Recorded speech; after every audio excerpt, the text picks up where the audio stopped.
Welcome to the Hazard Class Podcast. This is the podcast where I ask my stupid questions to some of the smartest people in and around the world of emergency services. My guest this week is a retired Command Master Chief who served 23 years working in U.S. Navy search and rescue. During his career, he led high-risk missions where he crewed over 1,300 flight hours. Since retiring, he's transitioned into leadership coaching and created the Everyday Leader Framework. Most recently, he's focused his efforts on the fire service through his program Firehouse Freedom, where he's helping fire and EMS leaders build stronger crews through better accountability, clearer communication, and real-world leadership tools. It's my pleasure to welcome Keith "Flip" Griffin.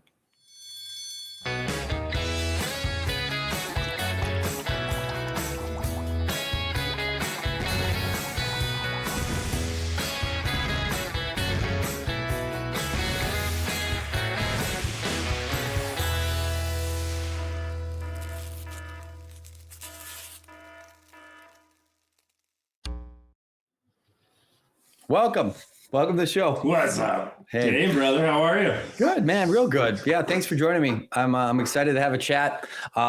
You are a beautiful blend. And so I talk to a lot of people from the fire service specifically. And then I like to also mix in police, law enforcement, federal agencies, stuff like that. So you're this perfect blend of someone that's now ingrained with the fire service, but also has this military history, which is super fun. I'm excited to dive into. Well, thanks, brother. Before we do it, though, I got to ask one question, which I'm sure you get constantly. Before we get into like even some more meat and potatoes, Flip, give me the origin story on Flip, right? There's got to be a story. So the deal is, though, when I come to Minnesota, we have to have a porch bourbon or a beer, whatever you want to get this story. And I'll tell anybody, if you ever see me at a conference or whatever, and you say, hey, Flip, I saw the hazmat class episode you did, you owe me a beer, right? That's what I want everybody to tell me. So funny story. So when you become an E7 or a chief in the Navy, it is the most drastic change in the military from one rank to another, right? So it's not unlike going from lead engineer, right, to a chief, right? You're becoming a battalion chief level kind of guy. So when that happened, a good friend of mine named Dave Clipson, who was my mentor, I was technically about to replace him at Rescue Swimmer School. We find out over like Facebook or whatever. That's how it was back in 2010. And so I made chief. Awesome. Great to go. First question I asked Dave, because you're scared. You have no idea what's going on, right? You're just like, but it's the moment. It's kind of the moment you've been waiting for your whole career at that point as an enlisted person. And so you change uniforms, you change rank insignias, like everything changes. Whereas like in the Army, you get another chevron or a bar, but you don't really change uniforms to a degree.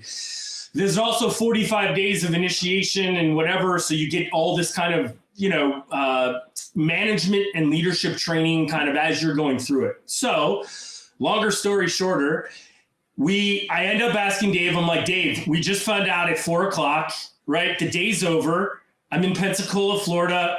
We're wearing shorts where we work at Rescue Swimmer School. And Dave turns around and I asked him, I said, Dave, what do I show up to at the meet and greet? Because now I'm about to meet 600 chiefs on base in the area where there's about let's say 70 of us who just all made it, right? All at different commands, but the base is, made up of all that. And so Dave calmly looks at me, turns around, acts like he's talking on the phone and turns around and goes, hey man, don't worry about it. It's after hours. Just show up in whatever you came to at work. It's no problem, dude. So of course I come in every day in Florida in flip-flops and a t-shirt and shorts. So I'm like, okay, cool. Thinking my mentor is leading me right to the promised land. And lo and behold, I didn't know that they told the other guy, my friend John, the same thing down at the other building that we were part of. We had 2 to 3 buildings that, we made it from. So we show up to the Chiefs Club, which is the most gorgeous Chiefs Club in the Navy on the sand of Pensacola Beach, right? Just gorgeous. And I look around and I'm, again, like a good little E6 I get there 15 minutes early because on late is on, right? Or if you're not early, you're on, you're late, that kind of shit. And I look over and I see all this huddled group of people. And at the time, we used to wear these, what we called blueberries, which was like this blue digital outfit that we had on. And if you saw silver writing, you knew that you were E6 or below. Okay. If you saw gold writing, you knew that you were a chief or above, or officers also wore the gold. So I look over and what do I see? I see nothing but silver. And I'm thinking to myself, these are all the people that made it. And now they're in uniform and I'm standing there in a pair of shorts and flip-flops. So I walk over again, and I start to introduce myself, and they're all nervous because they're like, who is this guy? They have no idea. I had just gotten to the base probably from Japan, maybe a month and a half ago. So it was like, I didn't know anybody either.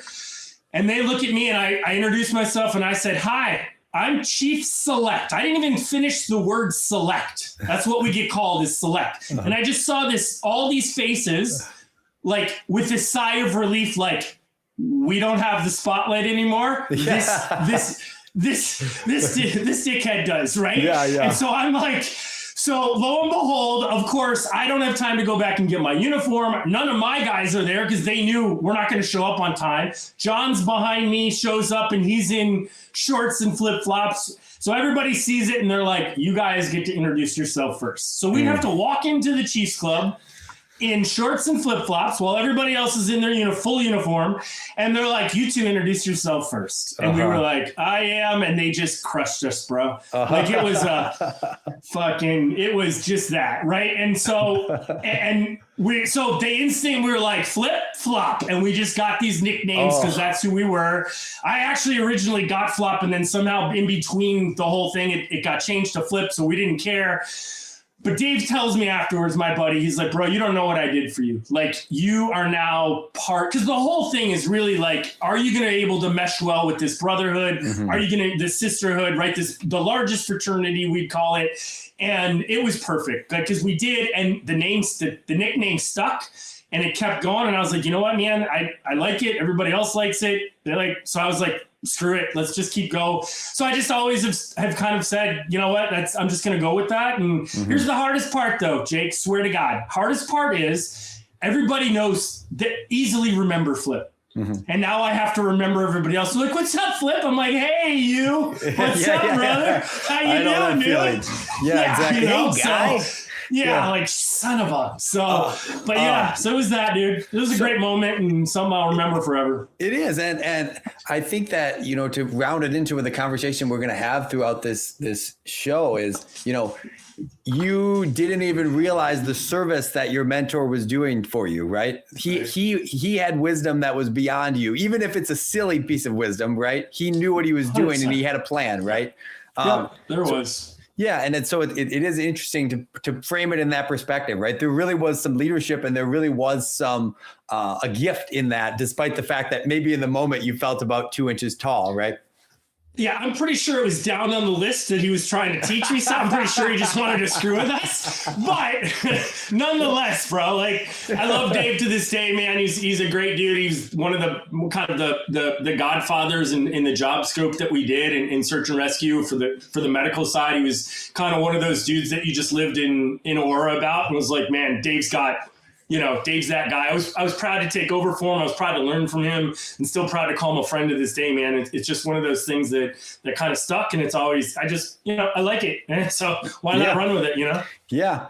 All right. So we've established the naming rights, right? We've established that. Now let's go all the way back, right? To the very, very beginning of before Flip, right? Back when it was Keith. Why the military? What's the history that gets you there? What's childhood like? What are the early motivations? Born and raised Buffalo, New York. Adopted at 1 year old, so I didn't know anybody except my parents who they were, right? As in that case. Longer story for another time. Met my family when I was 42, like my biological side of it all. Wow. So met this whole entire side. Had brothers, had stepbrothers, stepsisters. So it was kind of fun, but kind of a suburban kid, man, right? So just kind of grew up like that. Suburbia. Mom was a teacher. Dad was a teacher. So I've always had that. My childhood trauma now is that I'm working on a 4th degree because they were teachers, and right. So thank you so much, Mom and Dad, for that. But just I had a good life. I can't my parents were awesome, dude. Right. And still are awesome to this day. So I love that side of it all. But then I was going for graphic design. I still love doing the graphic design side. I own a creative company called Blue Ocean Creative, literally with my next door neighbor. We make comics and stuff like that. Hence my crazy outfit today. Yeah. But just, I grew up like that. And then at the end, I didn't know what I really wanted to do, other than, because I went to college for that first year and they're like, hey, get on this ink thing and we're going to make prints. And I was like, I don't want to come home and ink. This isn't what I wanted to do. Mm-hmm. So I was like, screw this. I didn't really want to. So I was going to join the Coast Guard, but I had torn my cartilage. So they're like, nah, we don't want anybody right now that has, things. I was going to come and do a rescue swimmer side of it all, and then join the Navy. And then through that, just kind of, my first two commands kind of picked some, I went to the Presidential Honor Guard first because I was 6 foot tall, didn't have acne, didn't wear glasses. So they're like, yeah, go stand in front of the president with a gun. Awesome, dude, do that. So I was like, cool. And you got to pick what you wanted and had a freak. Again, I'm going to totally date myself, right? This is like 98. Totally had like a freak inline rollerblading accident on the steps of the U.S. Treasury in downtown DC. Some doctor who I was like, totally at midnight was enthralled with, showed me my shin bone, and I was like, I'm hooked on medicine. I'm hooked on all that. So I went to core school, came back to the DC area to go to like Bethesda, and then was like choosing something. And so we have these like enlisted classification codes, or we used to, which was basically just a different job. So they're called MOSs and some of the other things. The first one literally was 8401, and it was search and rescue. And I was like, ooh, okay. And I was going to do EOD before that, but my body wasn't ready for that. I couldn't do pull-ups. I was, 6'2". I didn't have any core strength. I could play sports. I played them the whole time, but I couldn't, even ran track in college, but I couldn't do pull-ups, couldn't do any of that stuff. It wasn't part of it. So had to kind of delay it. So I'm like, let me go do SAR, dude. So I ended up doing SAR, and thank God I loved it. Like, just, it was everything I ever kind of hoped it would be. It was kind of, and I got to play in so many different areas, whether that was the aviation side, the medical side, the special ops side. Like, I could be everywhere I wanted. When I didn't want to go to any of them, I could be like, you know what, I'm at the golf course, right? So sure, hospital, I'm at the squadron. Hey, squadron, I'm at the hospital. And meanwhile, we're teeing off on the 4th green. So it was a great job scope. It was a great, I owe everything to all of that to my life, and just, it's been a blast, and it's still what I didn't realize until recently was how much I was interacting, because I was paramedic wise, EMT wise, we had to be that. But back then, and you probably remember a little of this and heard about it as I'll age myself more, most fire departments, they were separated from the EMS service. Mm-hmm. So we would run with them. We would do things all the time. And this is at every duty station you were serving that role, especially as a SAR guy. They're like, oh, you're a paramedic level guy. Let's run our boxes for us. So we would be, running calls and evac training and all that kind of stuff. So I'd always been in that space, but never, like, full admission, never on the fire side, slept in the bunk rooms a few times, ate at the kitchen tables, but I was the EMS guy, right? I was the medic kind of for that side. And then, I had a great run. 23 years, it was awesome. We moved from, I went from there. I met my wife in Puerto Rico. Actually, was the first duty station I did SAR at, which was freaking awesome just to do it down there. Moved up to Whidbey Island in Washington State. So I went from like Caribbean rescue stuff to like mountain stuff in the state of Washington, which was awesome. So picked off those things. Got picked up to go to Iraq in 2006 when the war kind of hit it off, and hey, we need more. And the Army called and said, hey, we can't keep doing this medevac stuff anymore. They got into the National Guard level of people and they just couldn't do it. So they're like, Navy, do you guys want to do it? So we're like, yeah, let's do it. So we went off and did the medevac side. And then it really opened up for us, because then I think the Navy saw what we could really do. We were such a small little niche of a group. We had probably less than 100 billets, jobs total, and they started to cut those down. And then all of a sudden the war kicked off, and they saw the need for it, and now it's its own full-blown thing with its own school. So like, we went through all those transitions, and every one of the guys I was with, we were all kind of cut. I mean, it's like firefighters, right? We're cut from the same cloth. We all have a screw loose, right, to in our heads, that we want to do this. And so in that sense, just awesome. And I was fortunate enough to get when I got to the top and I made chief, then I made senior right away. I went off and got deployed again in 15, did some stuff out there, and then got picked up for the command program, and then was the command. So for E9, I retired as a command master chief, which was an E9 at the highest level that I could get to for there. And then got chosen to go to VX-23, which was my last command at the Salty Dogs of VX-23 in Pax River, Maryland. And so that's a tested evaluation squadron. So they needed, command level wise. So I wasn't really doing SAR at that point. It was all leadership stuff. So that's where this stuff really kind of fell on me. And I'm like, man, I think the biggest thing is I love to start to see people's light bulbs go off and go, oh, I get it now. Like, I understand that. Right. And so that's where this whole journey kind of, made me kind of go, yep, I love teaching people. I love, because we're facing all these issues now that, leadership, I truly believe leadership's the answer to all of it. 95% of the problems in the service that we're facing right now is probably leadership driven in my eyes. Like you can do things with better leadership and you can motivate people. And with the change of technology pace too, I think that's all just, and I equate that all back to all those lessons I learned,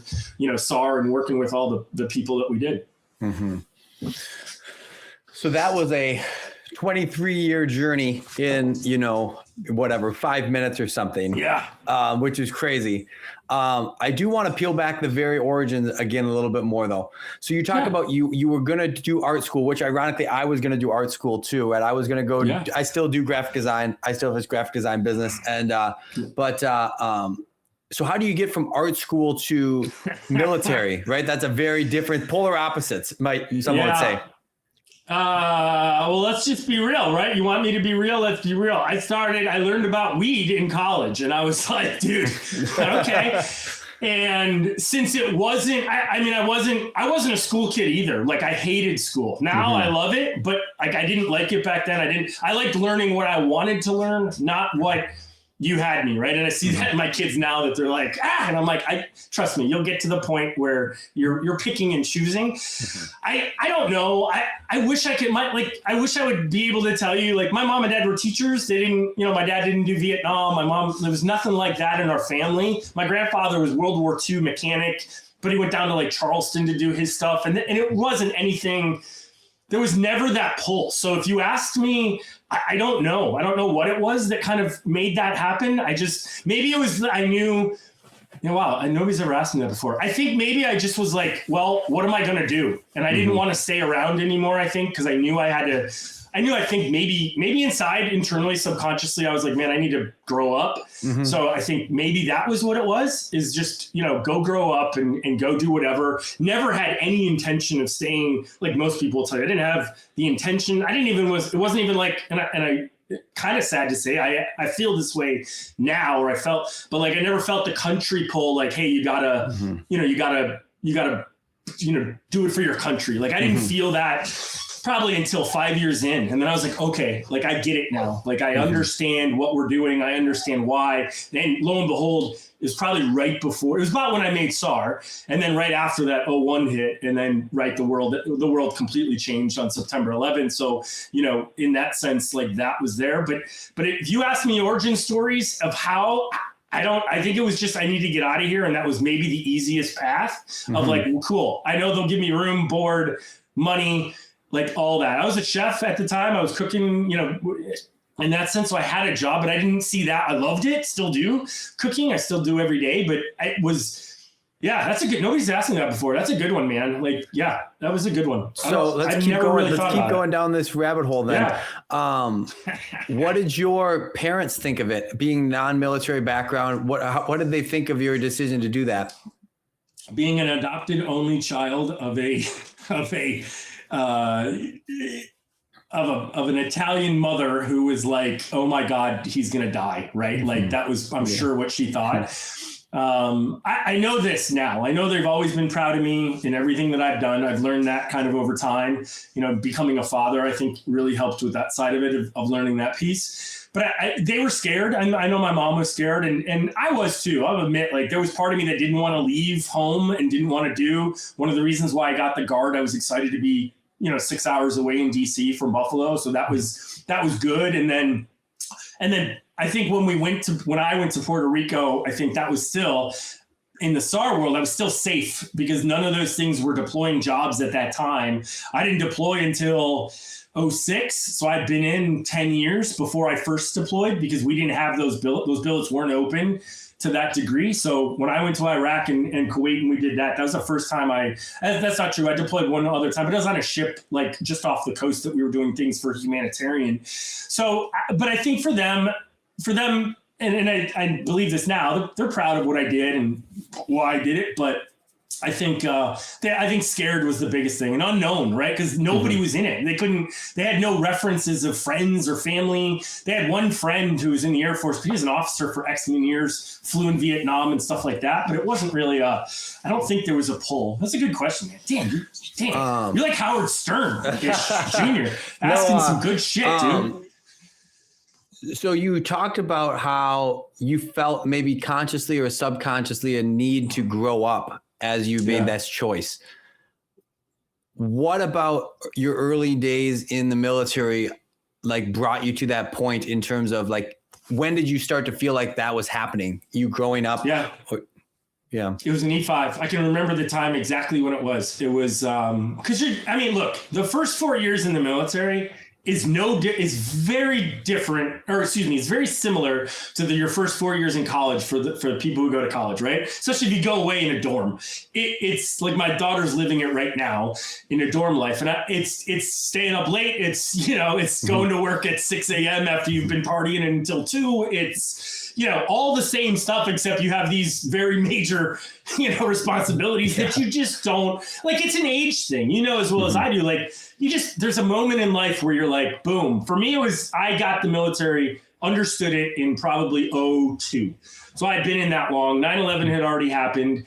And I think at that point I was in E5 and I was like, I get it. I had a really good mentor, Tracy Sherrill. She was our command master chief. And she was like, I was soaking, when I knew I was starting to soak in stuff that I hadn't before, like responsibility, what accountability was, that people were counting on me to get things done. I think that was my click to go, hey, you're starting to grow up, right? Like this is where you get it. And I think everybody has that. I talk to stations all across the United States, and you see the junior guys who are still, I'm invincible, right? I'm not whatever. And look, you still need this mentality. I get it. But like, you grow up out of that. And as soon as you start leading people and they say, hey man, it's your turn to lead, then it was like, well, I'm either going to put up or shut up at this point. And but I can distinctly remember when I was in E5 is when it hit me. And that was in 2000 and, Jesus, you're going to do this. Around that time when I got to Whidbey, it was about a year after I got to Whidbey. I'm like, okay, I get it. And I knew what I wanted. I started to plan things that I had never planned before. Up to that point, it was like, what are we doing Friday? Like I couldn't see past Friday, right? We all know how that is, right? And so living paycheck to paycheck, right? I remember my first paychecks were $963 a month. You can still look them up, right? And we were balling, bro. Yeah, for sure. Yeah, and so it was, but that's what you knew. It was like, who's buying the beer this weekend? And, and I had a lot of that until it got it. And then after that, I went to Japan. I just started my own program over there because it wasn't there on the USS Kitty Hawk in George Washington. But it was that E5 moment for me, which is probably like, let's say between 6 to 10 years in the fire service, those people start to go, I get it now. Like, I understand what's going on. I understand it's bigger than me, which is, I think, the biggest thing of like, I finally can see outside of my own self and go, okay, it's more than that. Does that make sense? Yeah. You've referred to two people now as being great mentors to you, right? One, obviously, when you became a chief, and then one now getting you through that growing up moment. What did those people do for you in those moments that make you remember them fondly? They were honest, they were consistent, and they were transparent. Those are the top three things, I think. And looking back at it now, damn, you are really good. So I gotta caveat this a little. So I was working on my master's doctoral not too long ago, finished the master's, never got to the doctorate, just didn't need it. They made me make a quote. And I never had thought about that before. I've read quotes, I put quotes on my, thing, but they were like, hey, I want you to make something. And the whole task was live by it, live by this, right? Whatever it's going to be, live by it. So this is my quote. I made it: honesty, consistency, and transparency from the top down builds trust, loyalty, and respect from the bottom up. And I truly believe that from the bottom of my heart, as a dad, as a husband, and as a leader amongst what I do. And now I've never, ever, you're good, dude. I've never looked at it before, but Tracy, Dave, the people who, I can name probably 6 or 7 others. They were always honest, whether I wanted to hear it or not. They were consistent every time of what happened, and they were transparent. So they weren't hiding shit from me, that didn't need to be hidden, right? Because I do, right? Look, I'm not gonna. My son still doesn't know about Santa. He's not gonna listen to this, so he won't find out. But I get that there's times that you can't be as transparent as you want to be. Mm-hmm. But that's what has resonated with me the most, is that those 3 things were what I had saw in all the leaders, no matter what it was. But those 2 obviously were early. Were early bricklayers of my foundation. I think that really that's a great question, dude. But that is what they brought. And so, you, as you're coming through your Navy pipeline, right, you do your detail with the president, and then you go back to do SAR. Now you're gaining these skills through A school. Eventually you have to actually do the job, right? It's not just like training, we're doing the job. What do you remember about the first time you had to take your skills and use them in the real world? So my first duty station after I became a corpsman, I went to Bethesda and I worked on labor and delivery. And so that was that was very eye-opening to me. I could have went on oncology, or I could have went labor and delivery, and I chose labor and delivery, which was, for whatever dumb reason I did back when I was that age, that's what I thought. But I loved it. I ended up really loving what we were doing. It was really fulfilling because most of the time I didn't work in the OB part. I just worked on L&D. So most things were really positive with it, right? Like, because you're people having babies and stuff like that in that sense. Then I chose to go SAR.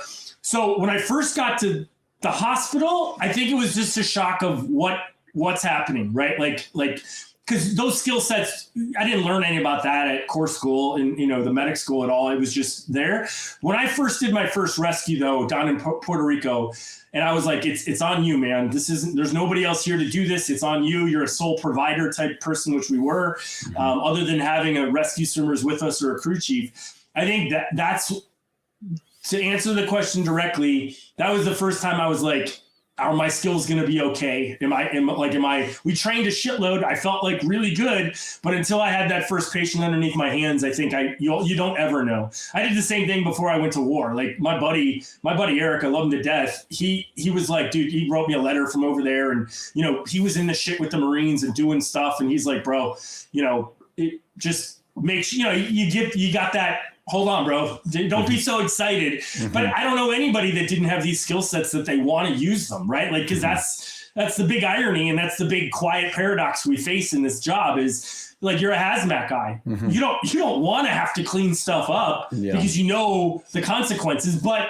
you want to use those skills so much, right? And so it's a big paradox that we kind of live through, and you can't downtrodden that when you're young. Like, you have to pump that up. You have to feed that ego of, because you're going to ask them, like, if I'm wearing the white hat, if I'm wearing whatever, I'm going to ask you to do something that is going to be inherently dangerous. Mm-hmm. That is an awesome responsibility, right? I'll quote my man, like, with great power comes great responsibility, right? Mm-hmm. And I think that was none truer than the day I got I got that first patient underneath me, and I was like, okay, once that happened, luckily, and I'll be honest, every place I went, I had a good break-in. It's like you didn't start off with a 17-story structure fire. You started off with with something small, that you were able to do and go, okay, I got my feet underneath me, So I played goalie in hockey, and it was like, until the first shot came, I was like, oh, am I going to say all the warm-ups in the world? It didn't matter, until you had the first one, right? So I think until that point, I was confident, but it was a little bit false and hollow until I got to, and I think it made sense. Like, you don't know until you know, does that make sense? You know what I mean? Yeah. So for some of the listeners, and I frankly myself, like, talk me through the scope of practice that a U.S. Navy corpsman has. Like, what are the edges of your scope of duty?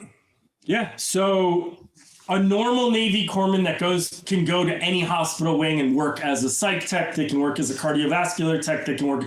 Technically, I was a search and rescue medical technician, SAR corpsman for short, right? So there was, 30 or 40 different job scopes that you could take, including just being a Fleet Marine Force guy, because the Marines don't have their own medical. They use the Navy for that. So like, that's a whole different thing. And so the scope can be from an independent provider, kind of the highest level, I would say, as a corpsman in some senses. Some of my boys are going to hate me to say this, but you're a submarine IDC and you're alone in the middle of nowhere. You can't come up. Dude, that is the highest level of kind of independent medicine you can do as a corpsman. For me, so as a SAR corpsman, we train specifically at the highest levels of like paramedicine, ACLS, PHTLS, like, so all that stuff that was pre-hospital, not a lot of, I think the biggest thing was, and this is a SAR thing too, because I was SAR, you had to do a lot with less, right? Like so whether that was carrying stuff on the mountain, I couldn't carry oxygen or whatever, right? It would be in the aircraft. I didn't have, it's like everybody else. I always told people, get your best piece of medical equipment you own is your ambulance, right? For us, it was the helicopter. I was there to pick you off the mountain.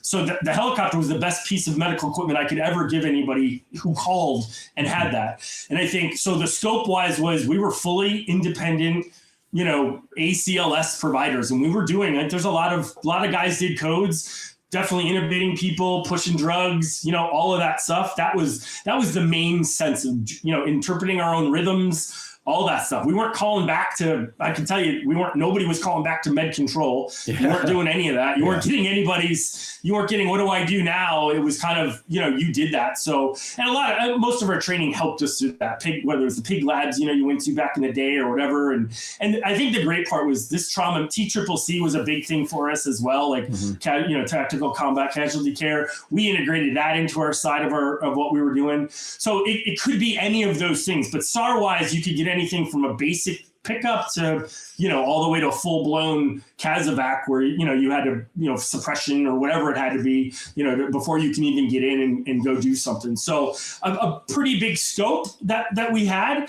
And looking back on it, we probably shouldn't have been independent ACLS providers carrying every drug known to man, but that was part of it. And there was a lot of guys who did a lot of great things with those, with the Zols and all that other stuff in the aircraft. And so that's probably the scope of it all. Yeah. So you touched on it earlier. When you finally got the tap in to go, to war, quote unquote. You mentioned that you had already had people that were in country that were kind of relaying information back to you that maybe it wasn't something to be so hyped about. What was the time leading up to that like for you?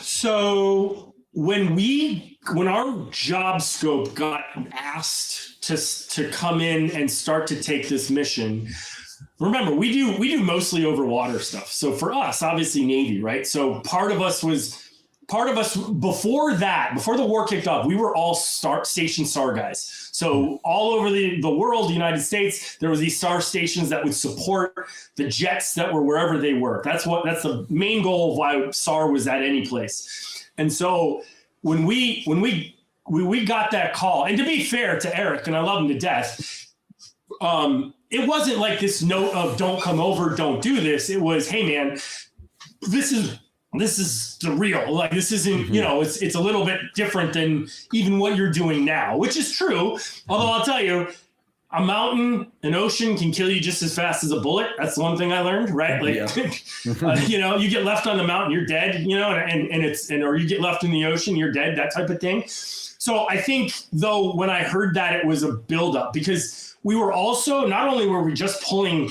people to go on this to 25. It was called the 2515th Air Ambulance. Not only were they pulling people for that, they were pulling people to fill all these new carrier billets where we were going to go and do carrier ops and work with all the teams and everything from there. So like some of us were starting that. Some of us were doing the other things. So when I got back, I actually thought I was going to one of those squadrons first, but then they're like, no, you're doing this air ambulance instead. And I was like, oh, okay. So there was a little bit of like, oh shit. Okay. Time. It's real. It's here. Let's, one of those things. And I was excited. I was, like I said, excited for it, ready to kind of prove myself even more. And it didn't disappoint. Everything lived up to what I thought it would be, in that sense. And I'll admit, some people saw some crazy, shit all the time. Mm-hmm. And I don't envy that in that way. I got lucky to some degree where I didn't see as much of it that causes, the PTSD to that degree. But it was definitely a wake up call, but it was one that I was like, cool, let's manage. How do you manage? And I think it's slow. It was get it in little bits. They were good at also, because remember this too. And again, for those that nobody knows this, but we weren't going into the desert as air units a lot at all. So this was brand new for us to do. I can remember one night we wanted to do training over the water, and CENTCOM command was like, why do you guys need to do that? And we're like, whoa, we're Navy. That's all we do. They're like, are you equipped to go over the water? And we're like, bro, we're the Navy. This is exactly what we do. So that was kind of an interesting too, because nobody knew what our capabilities were. And they were very much expanded from just a regular, Black Hawk Army medical helicopter, right? It was kind of the D-160th guys, the medics there, because you were doing things, but we did everything from insertions, extractions, and being support for that to, picking up patients with SF guys and moving on those things. One of my first things when I got to Puerto Rico was they had a bunch of SF guys who were down there. They flipped a Humvee and one dude broke his back and we were called to go. And it was one of my first missions. Actually, I was a probie kind of at the time. And again, wake up call, like, okay, but I think to the point, they knew, even the Navy brass knew this wasn't us. Let's make sure that we get good kind of build-ups to it. So it wasn't this just boom, whatever. So we did a lot of Army training before we even left to integrate ourselves with them, learn how they did kind of things on the side from a medevac perspective and everything else. And so that was good. I think the Navy did a good job of saying, our guys, we don't want our guys to go in necessarily unprepared. So the stuff that we didn't know was coming, they probably couldn't prepare us for it anyways, if that makes sense. So what they did was pretty good. At what point along the journey here, you've mentioned that you have a wife and kids. At what point did you start a family? So I went to Puerto Rico and I had gotten out of a long relationship. And I'm like, sweet, I'm going to Puerto Rico, baby. Here we go. Latina, here we right. Whatever age, 22, whatever I was. Yeah. And then like first month, like this white girl from Maryland, is down there and she's washing the aircrafts and working on the line check. And I'm like, what's up? And that's and then next thing you know, right. It was next thing we know, we were together and, honestly, because of Katie, I wouldn't have even had probably Whidbey Island as my next duty station, but we knew we had to be stationed together. So they're like, and because I was attached to the hospital, but supported everybody else, where she was at the squadron, that squadron was shutting down. So when that happens, they usually come to you, or they did at the time and went, where do you want to go? And they would just give you where you wanted to. So we were married and they're like, where do you guys want to go? I'm like, well, if you got to go deploy, I'm like, I might as well have the best duty station that I could get. And that was, in my opinion, still, it's Whidbey Island up there, because they were doing rescues, they were doing rappelling, they were doing probably the whole gambit of what we really could do. They were doing it there. We weren't doing that in Puerto Rico. We didn't need that capability. So we got married in Puerto Rico in 2002. went to Washington State, and then it was 5 years after marriage. We probably Peyton was born in 2006. So we got married in 2002. So about 4.5 years we waited to have little kiddo. And so I got to, again, luckily, and I love my command for this, Paul DeMarcellis did it for me. And he was like, go home. We don't need you for the last month. We've got everybody else here. So I left actually a month early than everybody else from Iraq, and was there for Peyton's birth, for my daughter's birth. And then from there we went to Japan, where we had our second kiddo. And then we didn't necessarily have a plan for number 3. And so it was a little bit of time later, but I had done this long 18 months away because I had gone to California after I made chief, and then I had gone to California, and we got deployed again, and then came home, and it was, we had the bonus baby. Somebody else took over. So somebody else took over, and we had the little guy. And so now it's, 19, 17 and a little 10-year-old. So, but it's been a blast, and it kind of keeps me young, as you can tell, like just, in that sense. And so in that case it was, but it got, I will say this too, that changed a lot. Like every time I got on a flight after I had the little kiddo, it was a different of like, okay, this isn't, there's a little bit more to it, in that sense. And it never really affected the mission, but it definitely was like, I had a couple really close calls with things that I was not ready for and prepared of, almost crashing in that sense. And I can tell you the first things I thought about were the FAMs and the little kiddos. And that was just how it kind of was. But yeah, so it was there, and we managed pretty well, I would say. Yeah, that was the follow-up question that you already kind of hit on, which is, it indelibly must change the way you view the world. So let's pull it out of your military career a little bit and say, you are a man that was adopted and you grew up in this family. How did having your own family that you started change the way you looked at the world? Whew, I wasn't expecting that. Good job, bro. It's bigger than me, right? I know that. I mean, it has always, from day one when Peyton was born, it was like just an instant, like, first of all, it's an instant love, right? So that's a very weird thing, because everything up to that point, you've never had instant love, kind of. Even if it's love at first sight, if you want to say that, it is what that is, but it was that. So that was new. Just an instant love was that was very different on that side. But I think from that point on, I started to go, okay, maybe I have to think a little bit more before I'm going to just go and do something, right? Not that it was going to stop me, but it was definitely more of a pause and being sure, because I didn't want having a girl too. First 2 girls, actually, like I knew they need dads. Like we all know what happens to, girls that don't have dads to some degree, or at least you hear about it. And I was like, I didn't want that. Like I definitely didn't want that, whatever. And then at some point, which is ironically too, it's not about what you want anyways. It's about them and being their own person. And that's what we're learning now, is that they've become their own people and in that sense. But I would say it definitely was like more of a mindset. I will say I probably pulled a lot of leadership skills that I had at the moment and said, okay, I can translate this to some degree to being a dad.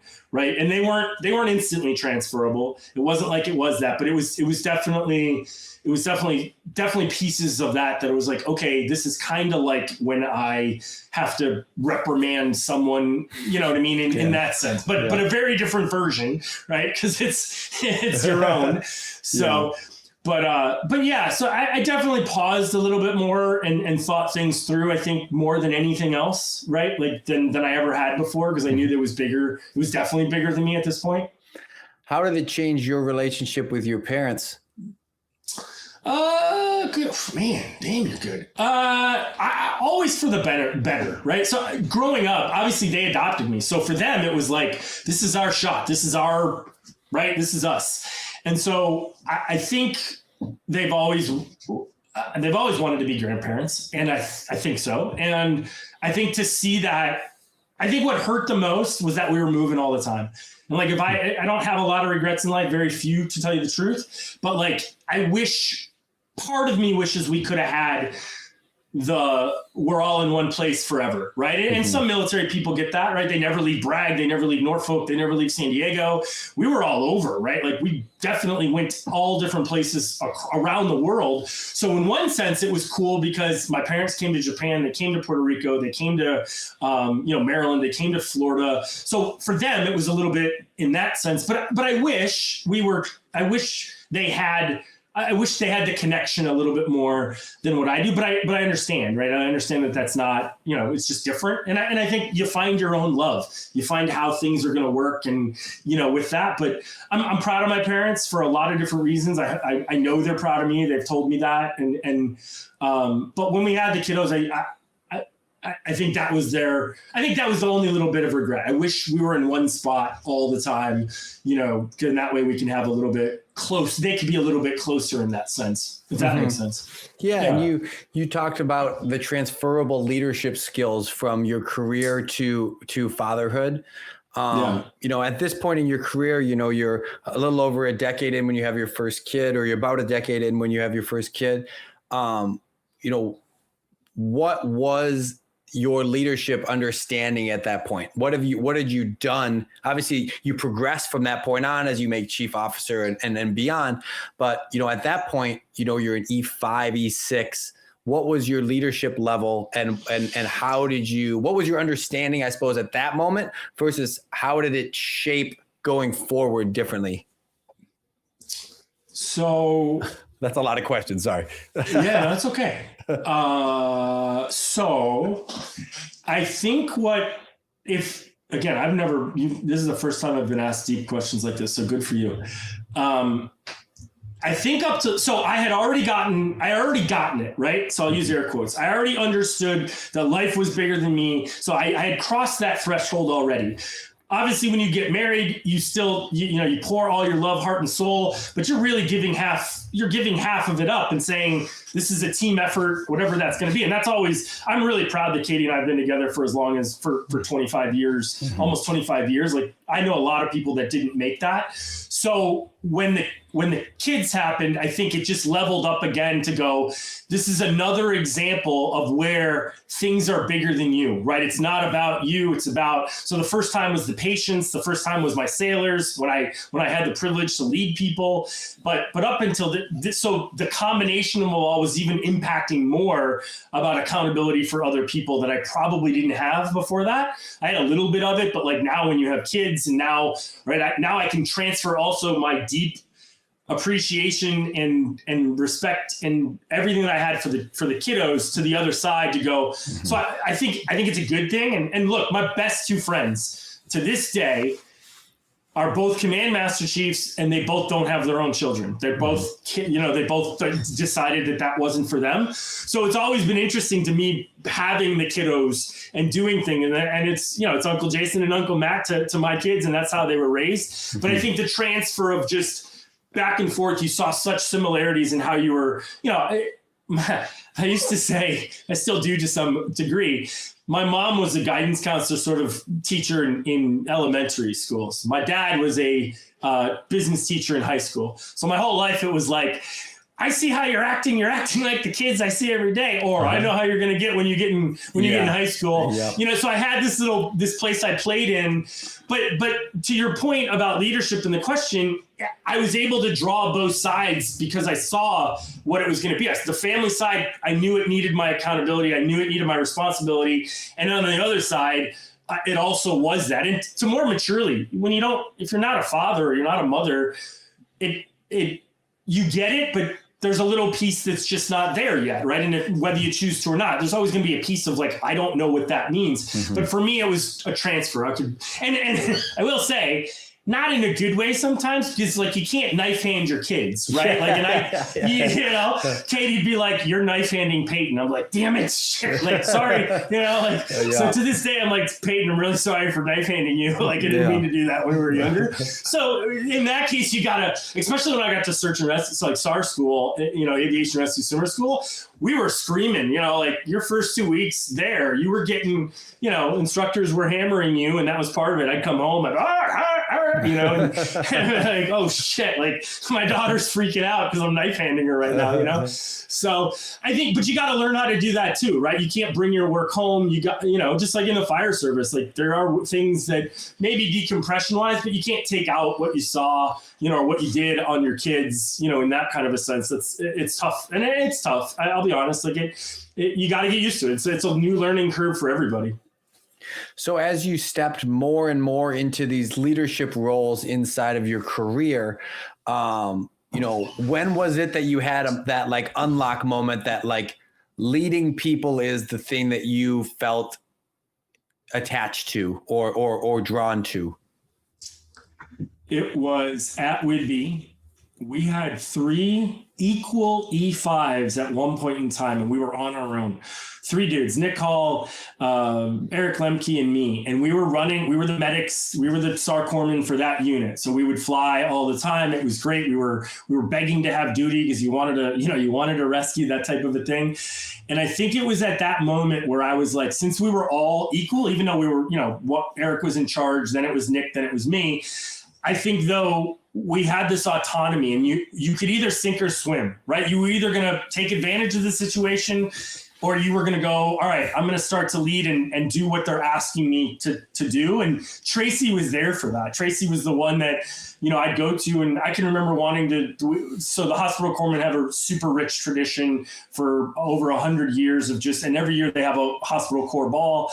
And I asked her, we didn't have a ball there. And I said, can I put this on here? And she was like, yeah, do it. So I was seeing her all the time and telling her these type of things. And at that, that was probably my leadership, you know, having to call people. I had people underneath me since I was the committee chairman. So like, that was really the first time it sunk in of like, okay, this is my responsibility. And I think the validation of it all was like the end of it. We had this beautiful, you know, ball, music, dancing, drinks, you know, we did the whole thing. When that was successful and people were like, we haven't done this here for 15 years or however long it was since the last time they had one. I think that was my validation of like, whoa, when you do this, you get this. Like here's when you do the stuff that they're telling you to do, and you know, from a leadership standpoint of being responsible for all that, I saw this creation that I had created, the ball, with the help of the team.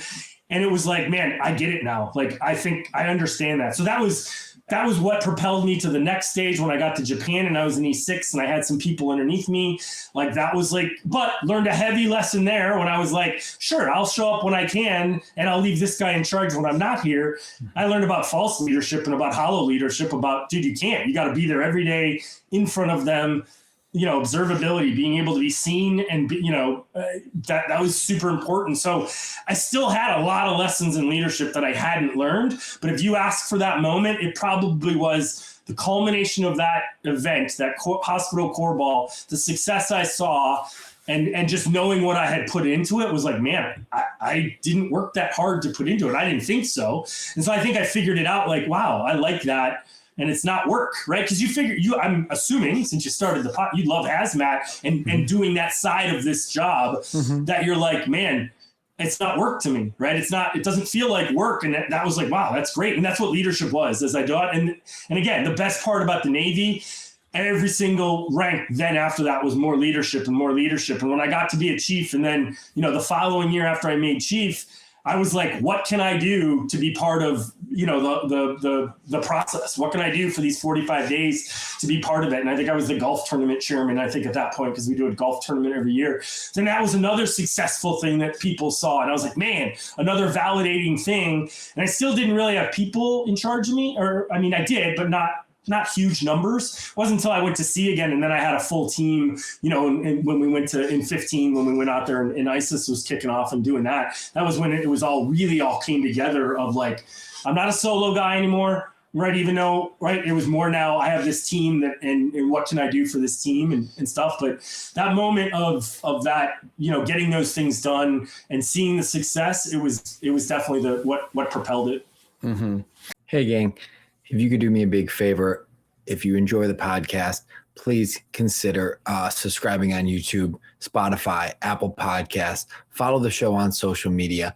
Share the show whenever possible. It really makes a big difference. This podcast is brought to you in part by HIAX Boots. You know, you can tell a lot about brand by the way they choose to advertise. And HIAX didn't ask me to say anything in particular. You know what they did? They sent me a couple pairs of boots. They sent me the Fire Eagle Air, the Fire Eagle Extreme. They said, try them out.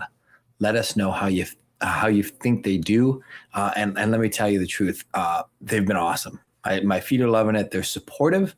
They feel kind of like wearing a running shoe or something. But they fit super well. I just can't say enough about how much I've enjoyed them so far. I've had them for about a month and a half or so. They've just been great. So if you want to find out more information about them, check them out at HIAXusa.com. That's HAIXusa.com, or check the show notes for the direct link. Today's episode is also brought to you by Rigaku Analytical Devices, who are the folks that have been perfecting the 1064 nanometer ramen longer than a lot of us have even been doing hazmat. And they just launched their 4th generation handheld analyzer, the Icon X. It's built specifically for real-world hazmat teams dealing with real-world problems every day. We're talking about dirty powders, mixed materials, dyes, colors, and all the things that make other instruments throw a tantrum. The 1064 nanometer laser means reduced fluorescence, so you get fast, reliable chemical ID in under a minute instead of staring at your blank screen, wondering what the heck went wrong. And this new platform isn't just an upgrade. It's a whole new toolbox. It supports new accessories, including standoff analysis, so you can get answers without getting too close. And if you want an analyzer that's been evolving right alongside the hazmat world, check out Rigaku's newest ramen at rigakuanalytical.com or check the show notes. Back to the show. And so you climb the ranks, eventually hitting, Command Master Chief. Yep. What's the expectation of that role, right? You're the tippity top, right? So how was that similar or different than what you expected it to be as you kind of looked to that position throughout your career? Yeah, so this is a good one because a mentor came along the way that I didn't even see coming.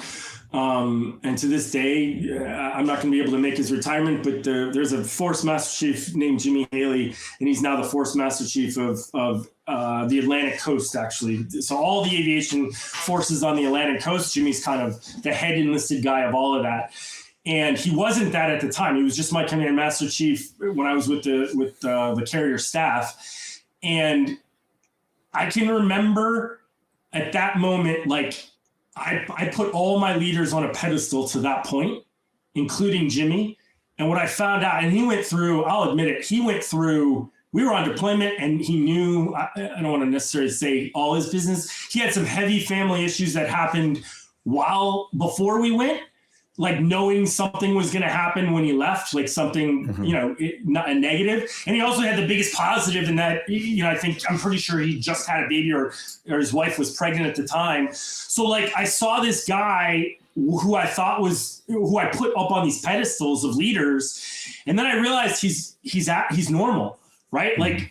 So what I thought about leadership as a Command Master Chief, and I was a senior chief at the time working on being a Command Master Chief. But what I was learning was that we were normal people. Those leaders I had held in such high esteem were also just normal people. And they had, they cut their grass, they picked up their dog's shit. There was nothing special to a degree, right? Like in that sense. And so I think it was eye-opening, because I was wondering, I was frustrated at the time, like, why aren't you, being as, and I didn't take his human side into effect. So by the time I moved up, I started to really understand more that people are human. I don't care if you're wearing the white hat, the red hat, the black hat, the yellow, I don't care.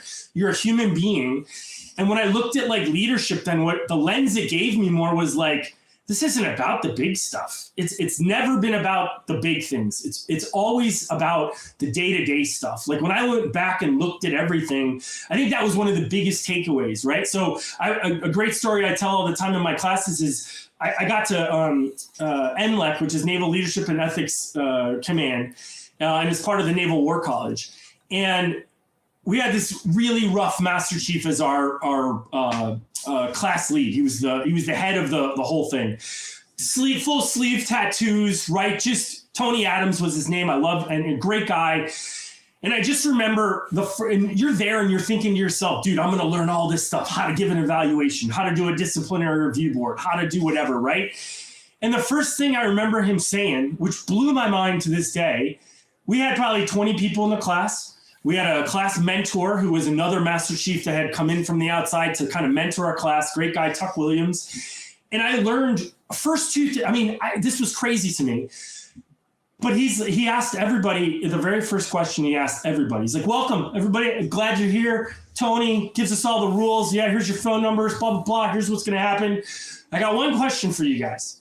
How many of you believe that now that you're going to go and be a command, whether it was a command senior chief or command master chief, right? Because we had all of them in the class. How many of you believe you have to be the first one there in the morning and the last one to leave? And I swear to you, dude, every single person raised their hand. Yes, that's us, man. I want to be that guy, that girl. Mm-hmm. And he look, and you know this big softball he set us up with, bro. Mm-hmm. He was like, you're all wrong.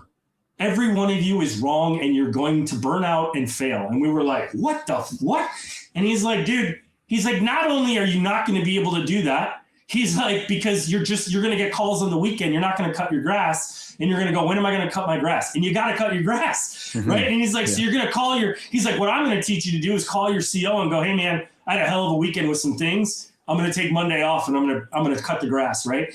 And he goes, so that's number one. He goes, the rest of your life is about, if your rest of your life's not in order, I'm sorry, you're just not going to give everything you can to the job, right? He's like, you got to take care of both. And then he also said, he goes, what junior person and how many of you would have seen your Master Chief and went, yeah, I want to be here from sun up to sundown and never leave. And he's like, nobody wants that, right? And that's so more true now than it was back then of that's not what people, we value so much more about work-life balance than we ever probably have in the existence of America, that that lesson. So from that perspective, that's what that was a new thing.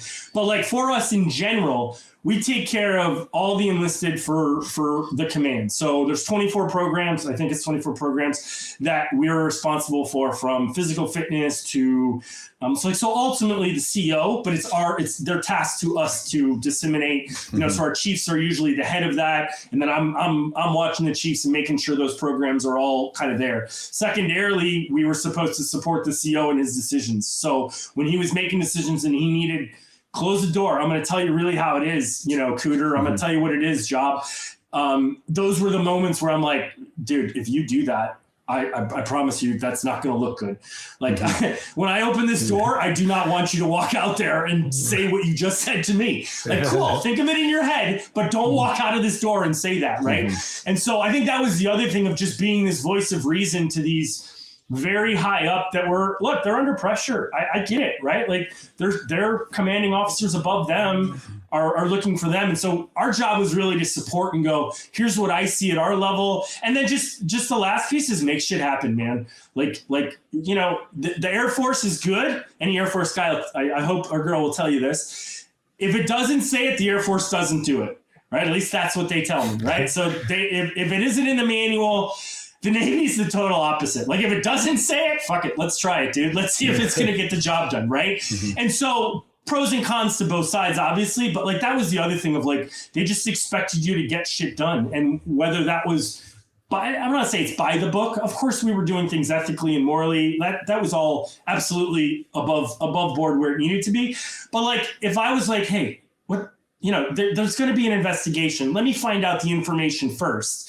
Let me really hear what's going on. And then let me go in there and tell the skipper behind closed doors about what, I can remember distinctly one of the first things that happened, and I love Cooter, and I'm going to tell him I said this too, so I'm going to tell him to listen to this. But he was my first CO, love him to death. He's on my coin. We split our command coin together. I was like, man, I want to be on here with you, instead of having my own. I can remember a kid, young sailor. He dumps hydraulic fluid down a normal drain near the Chesapeake Bay. And if you know Maryland, they are insane about their bay and about things. Now, there's 16 filters that it goes through, but nonetheless, he did it. Skipper was pissed, bro. He's got me in the room and he's like, you know, whatever. He knows it's not my fault, but he's gonna, that's part of it, right? I always got told, you got an ass that can get chewed off. No big deal, dude. It's there. And so he says, he's like, you know how much it's gonna cost me? And I was like, whoa. And I was like, and he kind of had seen it and whatever in moment, right? You don't, I get it. When you're hit with a holy shit, an environmental thing, it's like a big deal, right? Like he was looking at all the EPA and I knew it. And what came out, and again, behind closed doors, he was like, you know, this is going to cost me. And I was like, he didn't care. I was like, you got to remember this kid's wife was in Norfolk, which was 4 hours away. I think it's 4 hours away. Right. And she was pregnant. So this is a Friday that he did it. And he was like, and the kid just dumped it in because he wanted to leave. And so once we really got to one of the, again, what's the Master Chief's job was like, what happened? And he's like, my wife's pregnant. I wanted to get down there. And I was like, bro, got it.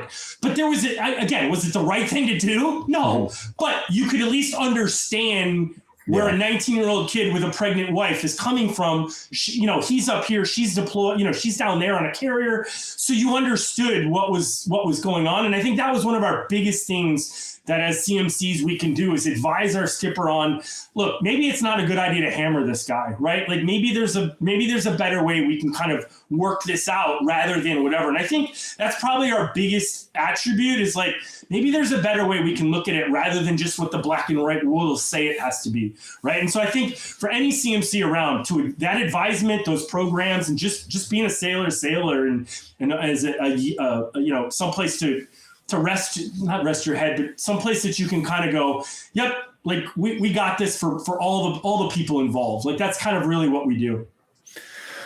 So in that same vein, where is the line then between rules and accountability and, you know, the human aspect of it all? Yeah, good question. So let me put it in terms of how I teach it, and then maybe that'll kind of, so in Firehouse Freedom ties, and I know we'll get to it, but I talk about SOPs, workflows, and processes. And those are kind of your black and white things that you have all over. And we did too.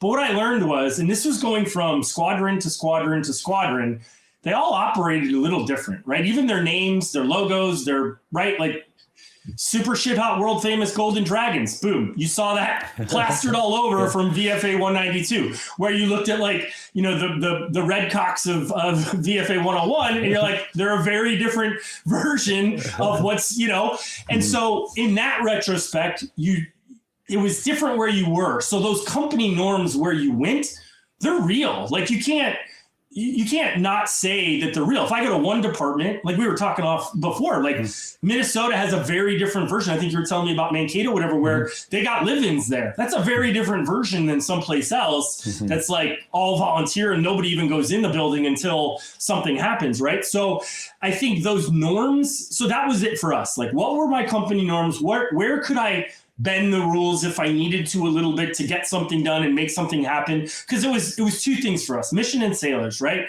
So either one of those things could take precedent at any time. I saw that in you know, Katie had a miscarriage in between, you know, the two girls. She had a miscarriage. They were like, go home. Like, there's no reason to be here. Go home. That was a sailor thing. I didn't need to make the mission. I didn't need to do the stuff that they were doing. We could get along without it. And I think that's important where people sometimes, and you've seen these people, like it's just the way it is. Some people are just built very SOP black and white driven versus, right, a very company norm gray version where you operate in the gray all the time because you want to. And I'll tell you this, Jake, from my experience, people love to hear about the rules and state the rules and did you follow the rules and everything else. But I'll tell you, like, especially in discipline wise, you want gray. Like you want to be able to determine that, you know, this situation is different than anybody else's. So there's no cookie cutter answer then to the final, to your final product. And I think because it's a human, we just talked about it before, you're human, like human emotions, human things are going to take over where sure, maybe they'll override things, but I think that line, it's a moving target, right? It's up, it's down. It's what's, you know, you're definitely, put it this way, the right versus wrong decisions are really easy. The wrong versus wrong decision or the right versus right decision, those are the harder ones, man. Like those are the ones that you have to. And I think as a CMC, that's where our lines were like, okay, I know where we want to stretch this one. I know where we don't want to stretch this one, because we also were taking in so much information, right? So I knew what was going on as much as I could on the deck plates or in the bay, if you will.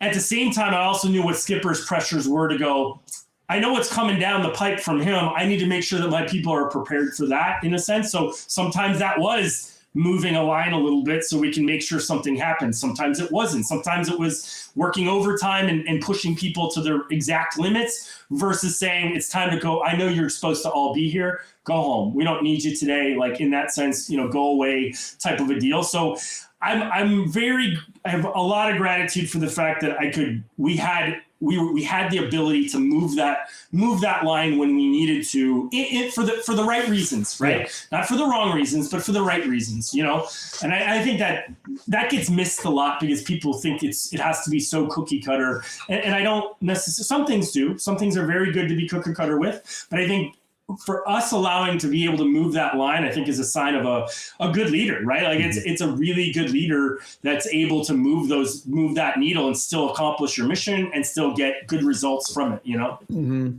So I love the gray area, right? I think that like a good leader lives there. How does a leader go about making sure that they administer the gray area equally amongst their people that they're leading? So I don't think you can do it equally. I don't think you have to do it equally. I think your SOPs, your black and white stuff is going to do X amount of percentage of your job. Well, here's what I'll use the 80-20 rule, right? We talk about 20% of the time you're handling issues that, right? And 80% of the time, or 80% of the people you're not doing that with. So I think when you look at it from that scope, I think a good leader who has good experiences are doing things for the right reason, I think knows when that. So the classic example we always use was you got two people that got in trouble for something, right? But you had one that's been screwing up the whole time and one that hasn't. And this is their first offense, right? Different times, whatever. Well, there's like, what's the lesson you need to teach to try to change the behavioral pattern that first person is having? A lot, right? A lot more. Whereas the next person, it's a mistake, right? It's a temporary lapse of judgment, and that person doesn't necessarily operate like that all the time. My feeling is, and again, when you're junior, you don't see it like this. My feeling as a senior is you want the system to allow me as the disciplinarian, as the leader, to have the power and capability to change the narrative when the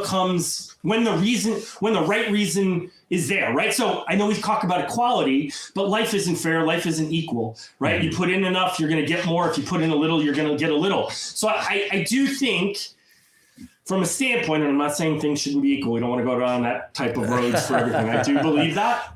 But I will say, like, when it comes to like executing leadership, you have to have the flexibility to use more here. Like I say, the sugar, the salt, and hammer, right? Sometimes you need the hammer, sometimes you need the salt, sometimes you need the sugar, right? So you're going to use those techniques. Like you see this all the time, right? How many firefighters do you know that, are very, how do I put this without getting in trouble? Very extreme to their thing about like, right? And there are right? And but there's one or two of those at a department. You don't have a whole sea of those at a department. Usually it's a couple people that do that. So to know, so that's what I'm saying. So that's why I don't think one thing can equally fit everybody. That's why I think you got to have the SOPs and the black and white stuff, and then also have your gray stuff that matter too. Because that allows you to play in both worlds when you need to. Does that make sense? Yeah. So if I'm doing my math in my head right, which I could do wrong because I went to public school, but your 23 years would align you sometime around leaving the Navy at the start of COVID. Would that be right? So August 19th is when I retired.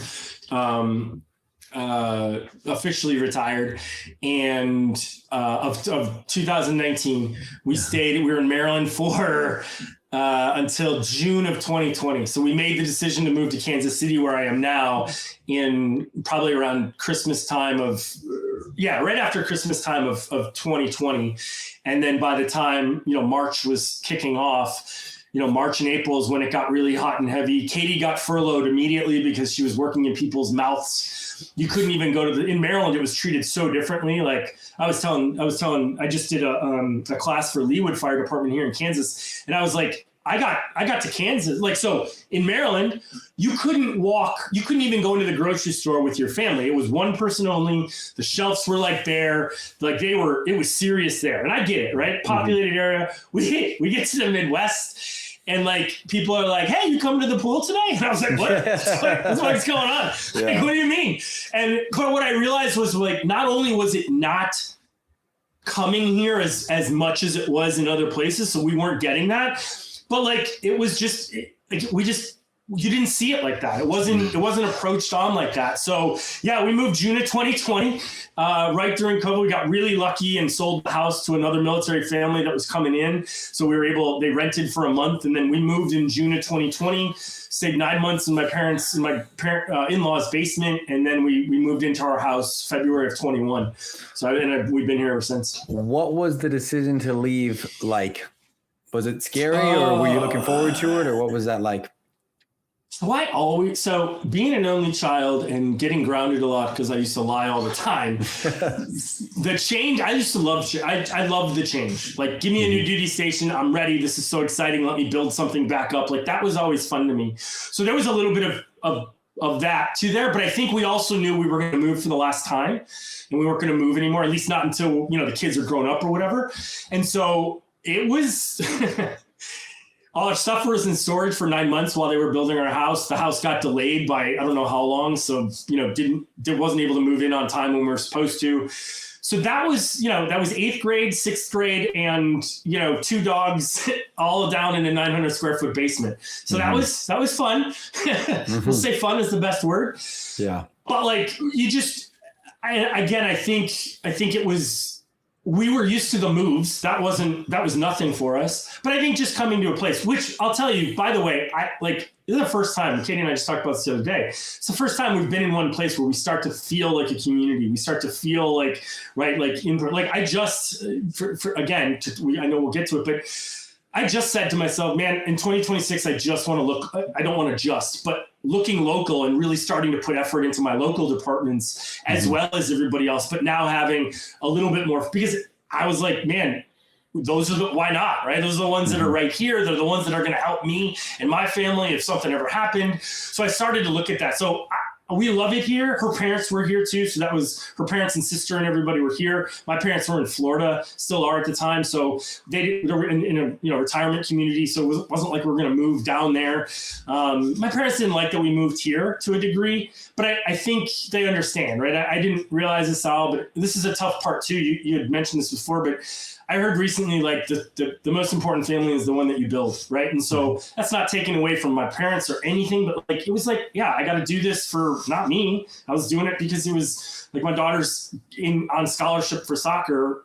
Yeah, Kansas City is like the heart of soccer in the country. Like, there's so much stuff here. So in that sense, it was a lot better than where we were at the time. And when we look back, we can kind of see some, kind of glad we did it, sort of, in a way, because it's just much more. And it's nice. It's nice to be 3 hours away from everything. And, it's easy to fly to wherever we need to. So for all those reasons too, but I like it I like that we're here, and I like that, the access that we have, and it's a Midwest life. I mean, you're up there in Minnesota, so you kind of understand too. It's a little bit, it's not as slowed down as California and politically driven, but it's also, it's a Midwest life, man. It's kind of chill, I was going to say my COVID experience in Minnesota was a little bit different than yours. I think we got a little crazy up here, but that's okay.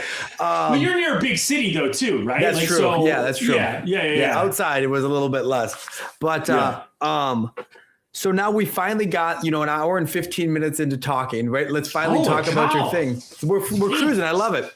Sorry, dude. No, you're great. As eventually you start saying, I've amassed these leadership skills through this, long career in the Navy.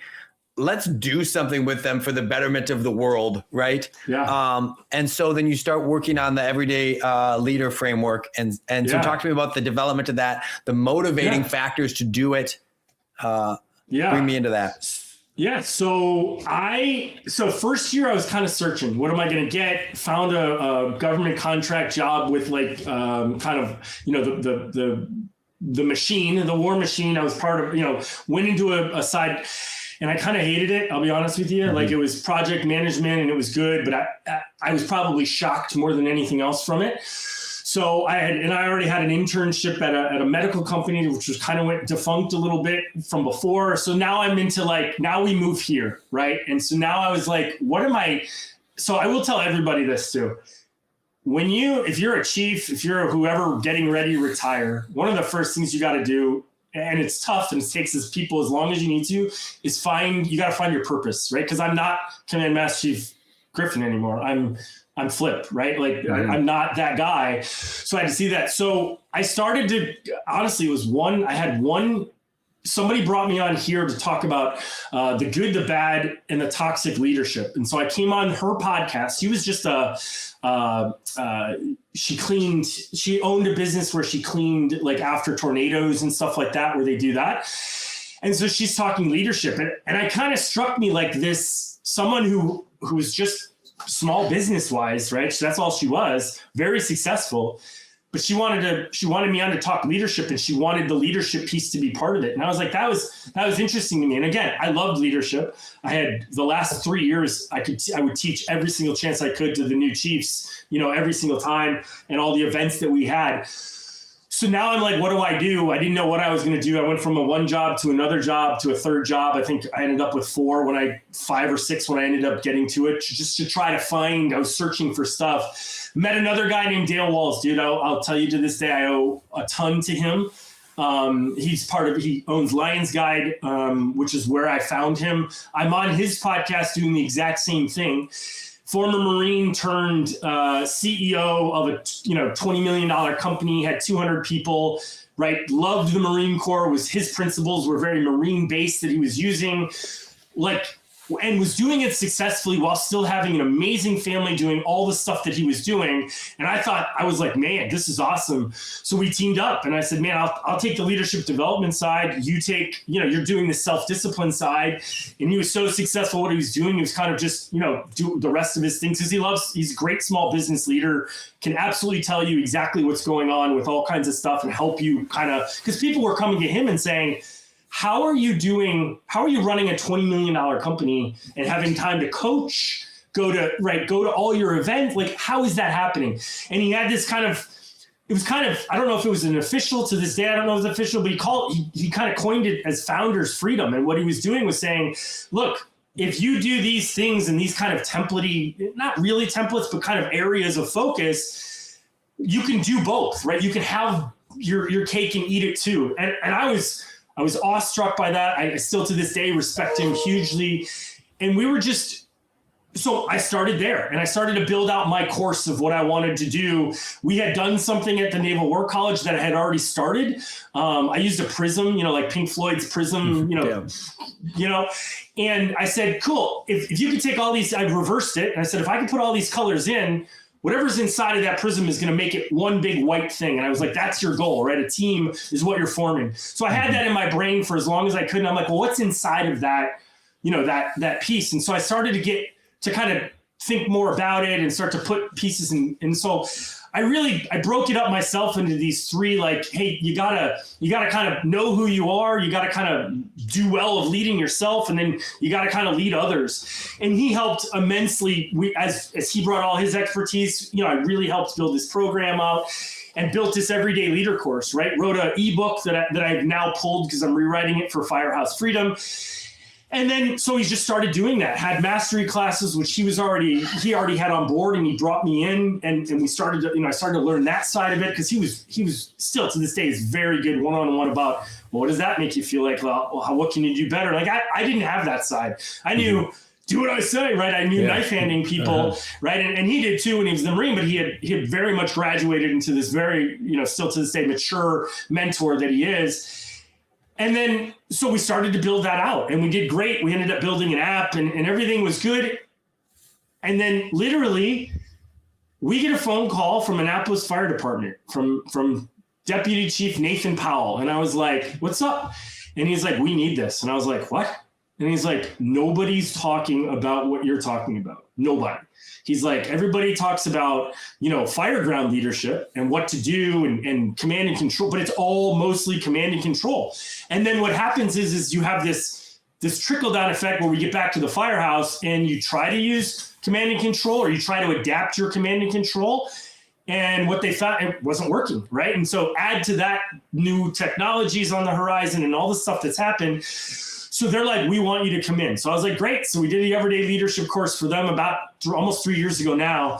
And it was awesome. We did a second follow-up, and then I have zero ideas why, but I just was like, well, that wasn't a target I was going to go after. And again, this was my people, right? Fire and EMS were my people. And I don't know why I shied away. I think we were trying some other stuff that really whatever. But then about the end of last year, and to his credit, he was like, just believe me. I had a hard time being that guy, right? Because I didn't want to be the face necessarily, right? It was different for me. It's difficult because we were told as military humble servant leaders, right? And quiet, humble servant leaders was the last MIGPON that I, really took into account. And so I just made the decision and said, I can't. So from an aspect of, is this Lions Guide? Is this every day? Is this fire? Where are we going? I made the hard decision to go, okay, I had to graduate a little bit because I couldn't be under that umbrella. I felt like I couldn't, and all the data was saying you got to kind of, if you're going to niche it exactly. So I was like, you know what? I'm going back to my people. Like, that's where I want to be. And I got the most reactions. So that really graduated this thing to where I call it and I learned so much from all these other jobs too. I had one job for about 1.5 years and I was helping this CEO, same age as me, but just brand new CEO, and, didn't know leadership, never had leadership taught to him in that way, in that sense. And trying to, I remember one of the first lessons, he was like, I don't want to put rules down. And I was like, bro, you need to put rules down. Like, I don't want to put and I was like, and then I think somebody didn't put gas back in the car when they returned it. When you're a brand new CEO, founder, you're pinching pennies. So he's like, what the heck? Everybody should know. And I'm like, you didn't have a rule for it. And he was like, people should know that. And I'm like, well, I'm telling you why we need these in place. Like, people want, it's okay to have rules. It's okay to lead. People want to be, I truly believe people want to be led, right? They want to see good leadership, and they'll follow it, and they'll, right? I think that's absolutely true. So for me, once I graduated from Lions Guide, I was like, man, I got to go full in on the Firehouse Freedom. So to his credit, right, it went from Founder Freedom to Firehouse Freedom. And I just said, I don't focus and I don't think about the fire ground. I don't want to, right? I want to be able to go, let's talk about back or at the firehouse. Because what is it? 70% of your time is back at the firehouse instead of on calls. So now, and most of your issues are happening where? At the firehouse, right? And they're people issues. They're issues in that respect. So that really turned it around for me and got me to where I am today. So if you think about the program that you're running, right? Like, there's a lot of voices inside of the leadership space. 100%. Some I agree with, some I disagree with, some I think, what's the differentiator for Firehouse Freedom? You touched on a little bit. Obviously, it's not fire ground leadership. It's fire station leadership. It's fire service leadership. But talk to me about what some of those core tenets of your leadership style would be. Yeah. So I call it a framework, right? So I think and I feel like we have all these frameworks, processes, all that stuff for the fire ground. We have national standards that we have to hold to. You got to get qualified, right? You got to be ACLS qualified, which has its own standard. It has its own checklist. You're doing a code. What are you doing? You're reading from, somebody's reading the checklist items down one for one. And it finally hit me of going, why don't we do this for leadership? Like, why don't we have a checklist for leadership in that sense, especially and at the firehouse, right? Because it's a different, I never used any of the skills, and I say never, but I wasn't using a lot of skills in those rescues, which were the big moments. And I wasn't getting people calling me later on, years later, saying, thank you so much for that. It was never like, oh, because you did that rescue. It was, man, you pulled me aside and you kept me alive when I wanted to commit suicide. Like that was not a fireground thing. Nothing I ever learned in SAR or tactically was going to save that person, right? It was my skill set of the things I had learned. So like I look at foundations. I'm a big guy about your mission, your vision, and you holding to something like that? Because I find that most people aren't. I also find that like, and why have it if you don't, right? Like why, if it's there for show, it's not guiding you, but to me, it should be guiding your people to some extent every day, right? In that kind of sense. Then I look at leadership development, the kind of the find self, lead crew, right? Like there's 3 areas to do it. You got to know who you are. Then to me, there's some definite, like, I look at, yes, you got to have an accountability chart. You got to have some meetings that are set to hold people accountable. Right. And I do say, I think this is the big differentiator. You nailed this. There are a lot of people talking about the problems. There are a lot of people talking about kind of the fluff, high level. Hey, you got to hold your people accountable. And then it stopped. It stops there and nobody says, well, how do you do that? How do you hold someone accountable? And that's an easy question for me to say. One, you don't need to. The system everybody should hold themselves accountable. If you're doing the system correctly, whatever your system is, it should produce self-accountability all the way up the chain of command, right? But if your system's broken, you're not going to. So when I hear people talk about, like, and by the way, it's simple. Like not just what I'm saying, but like we need to simplify things that we do versus making it this huge, like whatever. I can remember leading, and I have it. I always keep it next to me, right? Like so. This is as an E5, I picked up this book, right? And I love Chris is a good guy. I've talked to him before on the phone. You've probably done this. I picked it up and I was like, I don't understand.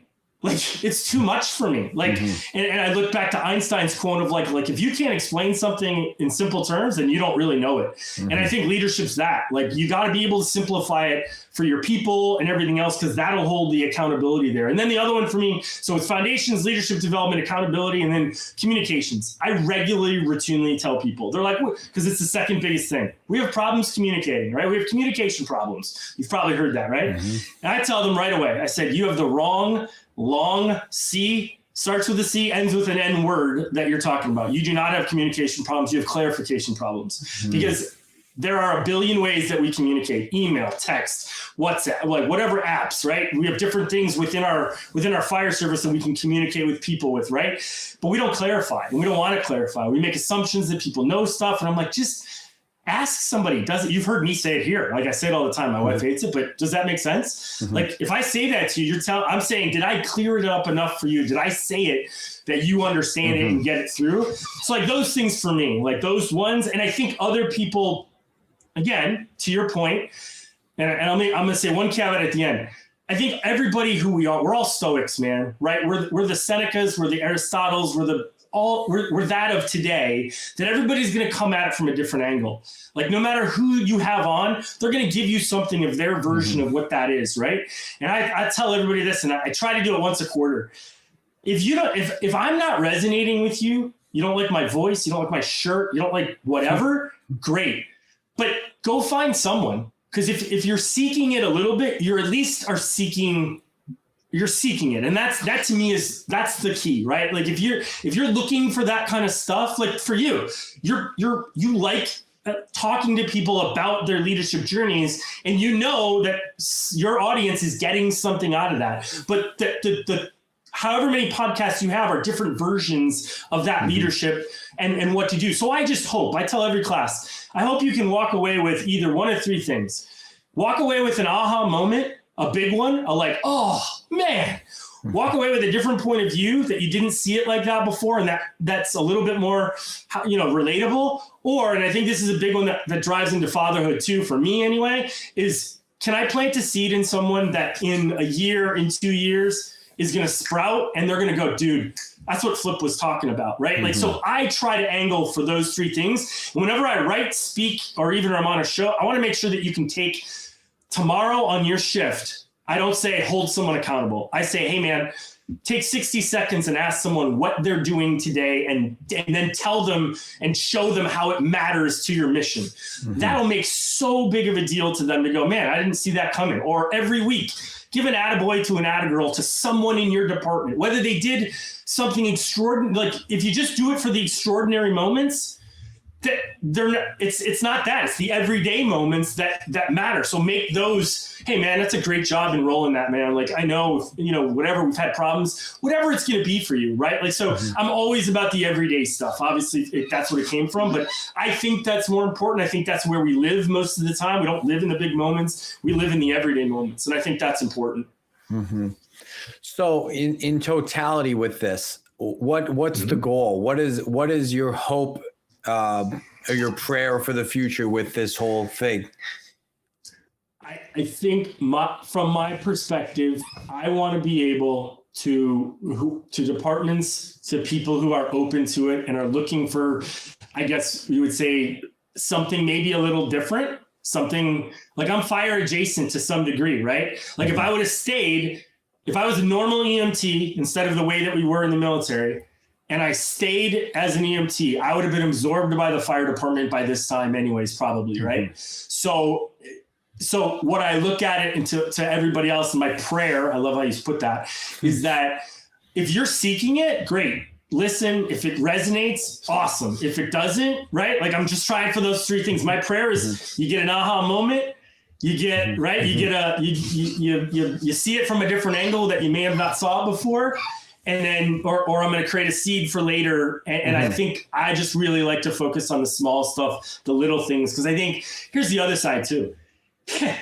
When shit hits the fan, and you know this, you go back to your basics, right? Mm-hmm. Like there's an argument: do you rise to the occasion? Do you fall back on your training? My thing is you probably do both. But I'm about. That's what I'm about. Like just your basics are matter. They care. I look at when ACLS was so popular that they forgot CPR, and the American Red Cross went back and said, hey man, we need to refocus back on CPR because that's what's saving lives out there. You're not going to have someone with their plungers and their syringes immediately, but you're going to have someone to pump on someone's chest immediately. Right. And then the data has obviously shown that that's so important. So I always go back to my basics and say, let's refocus on that and make those solid and concrete, and then you can worry about your extra stuff. Then you can worry about your high fancy stuffs and all that kind of thing. And especially, by the way, in the firehouse, that's the other side. I'm not talking fire ground ever. I'm only talking about in the firehouse type stuff. Does that make sense? It does. Yeah. Well, Flip, it's been a pleasure. I've soaked up a lot. Thanks for being open and honest and vulnerable, and having the conversation and sharing some knowledge with us. Tell the people where they can find more information about what you're doing and get in touch with you. Yeah. So you can log on to firehousefreedom.com is the website. It's on there. You can send an email through there. You can get a hold of me at flip at firehousefreedom.com. I mean, for that has kind of what we offer, but I want to have a conversation. What's your challenges? What are you facing? What happens if it doesn't change? I'm about that side first of it all I want to get to know more people, right? So part of this is engaging me back into a service that I probably would have been sucked into, if I would have stayed just on the civilian side. So, look into that to really talk to people and find out what they need and where their challenges are. Because I think generational gaps, burnout, recruitment, retention, those are all things that I know can be fixed with leadership, dude, and the right leadership. And by the way, they're all firehouse to me. Like those are, every one of those is a firehouse type of a thing, so I think that's important. Mm-hmm. Well, thank you, man. I appreciate it. It's been a great conversation. Thank you, brother. Best one I've been on so far. Really appreciate it. Appreciate that.